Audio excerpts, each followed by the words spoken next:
Hello বন্ধুরা, welcome back to my new blog. আমি পায়েল আবার চলে আসলাম একটা নতুন ব্লগের সাথে তোমাদের কাছে। তো আজকে কিন্তু সকাল থেকে ব্লগটা করতে পারিনি, আজকে শনিবার।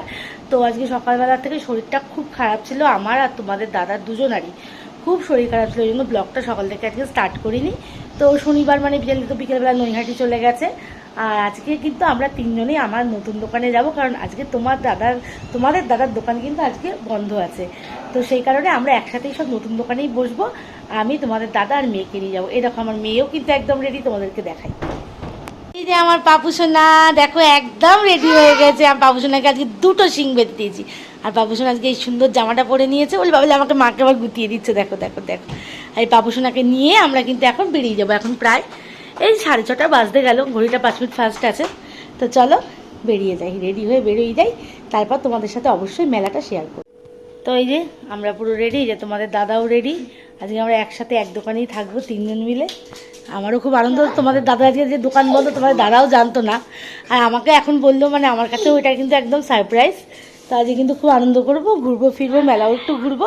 তো চলো এবার বেরিয়ে যাই। তো আমরা একদম রেডি হয়ে নিচে চলে এসেছি। আর এই যে আমার পুচু সোনা এখন ঠাকুমার কাছে, মানে ওর দিদির কাছে আদর খাচ্ছে। এটা আদর টাদর খেয়ে নিয়ে তারপরে আমরা রওনা দেবো। আর দিদির সাথে ওর যত খুনসুটি, দিদি বাড়ি ছিল না বলে ওর খুব দুঃখ। দিদি একটা পাশে একটু গেছিলো, ব্যাস সারা দুপুর ধরে সেই বসে বসে কান্না। তারপর যেই দিদি এসছে, এখন দিদিকে অভিযোগ করা হচ্ছে তুমি কোথায় গেছিলে। তো এই যে নিচে চলে এসেছি, দেখো আকাশটা একটু মেঘলা মেঘলা ছিল, এখন একটু ভালো লাগছে। এখন আর আকাশে মেঘ নেই। দুপুরের আগে একটু বৃষ্টি হয়ে গেছিলো, এখন আর বৃষ্টি নেই, আকাশ পরিষ্কার, চারিদিকটা এখন একদমই সেই শান্ত হয়ে গেছে।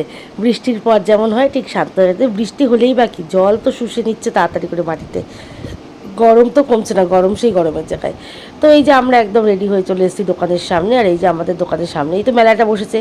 আর এই যে মেলা মানেই বাদাম ভাজা, জিলিপি, এগুলো তো মেলার ঐতিহ্য না। দেখতে কিন্তু খুবই ভালো লাগে, যে কি সুন্দর করে সব সাজানো গোছানো রয়েছে। মেলাটা খুব সুন্দর। আর যেহেতু আমার দোকানের সামনেই একদম মেলা, সেই কারণে কিন্তু মেলাটা মানে এনজয়ও করছি আমরা খুব সুন্দর করে।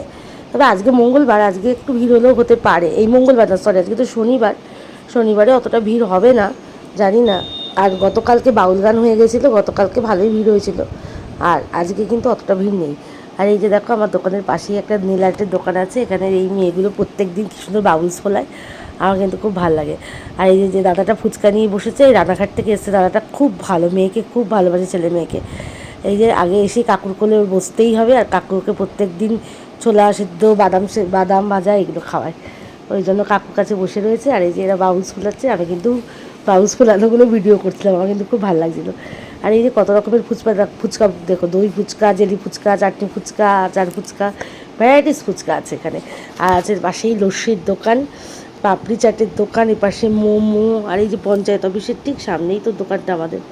এই যে লস্যি, কত কিছু চারিদিকে। আর এই যে তোমার দাদা কিন্তু দোকানটা খুলেছে এবং দোকানে গোছগাছ করছে আজকে। আরও কয়েকটা মাল আজকে ও সেট করবে, সেই কারণে কিন্তু সব কিছু বাইরে বারটার করে সেট করছে। আর এই যে তার বলতে বলতেই আমার এই ছোট্ট বোনটা চলে এসছে, টিনা। ওই যে আগে হাই করে দিচ্ছে, আসলে একটা আমার কাছে একটু দরকারে। তো তারপরে এই যে ফাইনালি কিন্তু দোকানটা তোমার দাদার কিন্তু সাজানো হয়ে গেছে। আজকে কিন্তু আরও সুন্দর করে সাজিয়েছে, আরও কয়েকটা মাল নতুন রেডি করলো, করে কিন্তু আরও সুন্দর করে দোকানটা আজকে সাজিয়ে দিয়েছে। তো এখন এই আমি একটু রাস্তায় দাঁড়িয়েছিলাম, এই দেখো পুচকুটা আমাদের কেমন করে দেখছে। আর চারপাশের লোকজন যাচ্ছে, দেখতে কিন্তু খুব ভালো লাগছে। দোকানের মধ্যে বসে থেকে আর কি করব, বাইরে বেরিয়ে রয়েছি, মানুষজন যাচ্ছে দেখছি, খুব ভালো লাগছে চারিধারটা। আর ছেলে তো বাড়ি নেই, ছেলে গেছে পড়তে। তো তার মধ্যে ছেলে আসার পর একটু বললাম চলো তাহলে মেলা একটু ঘুরে এসি, মেলাটা আমি, ছেলে আর মেয়ে। তো এই যে মেলার মধ্যে, মানে আমার মেয়ের স্কুলের যে মাঠটা, সেখানে যে মেলাটা বসেছে সেই জায়গাটায় আজকে আসলাম। বিভিন্ন এরকম পুতুলের দোকান। আর এই যে আমাদের মঠটা, শিমরালি মঠটার ঠিক সামনেই কিন্তু মেলাটার মানে মেন দোকানগুলো এখানেই। এই কত রকমের খেলনা, বাচ্চাদের কত রকমের পুতুল, আর এই যে মেয়েদের কত রকমের কানের দুল, ইয়াররিংস, এগুলো কিন্তু দেখতে খুব ভালো লাগে, দেখতে ভালো লাগে, সাজিয়ে রাখা রয়েছে, এত সুন্দর লাগে চারিধারটা। মেলাটা খুব সুন্দর।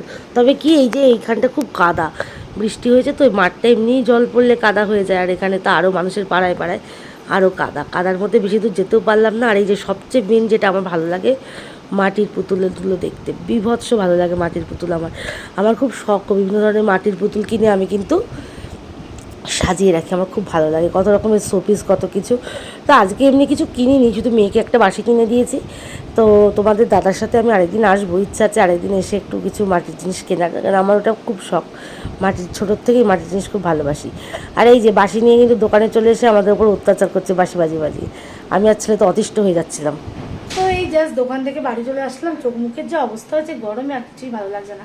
এখন আগে একটু ফ্রেশ হবো, ফ্রেশ হয়ে তারপরে দেখবো ওরা কি খায় তাই। তো চলো আগে একটু ফ্রেশ হয়ে নিই, তারপরে আবার তোমাদের সাথে দেখা হচ্ছে।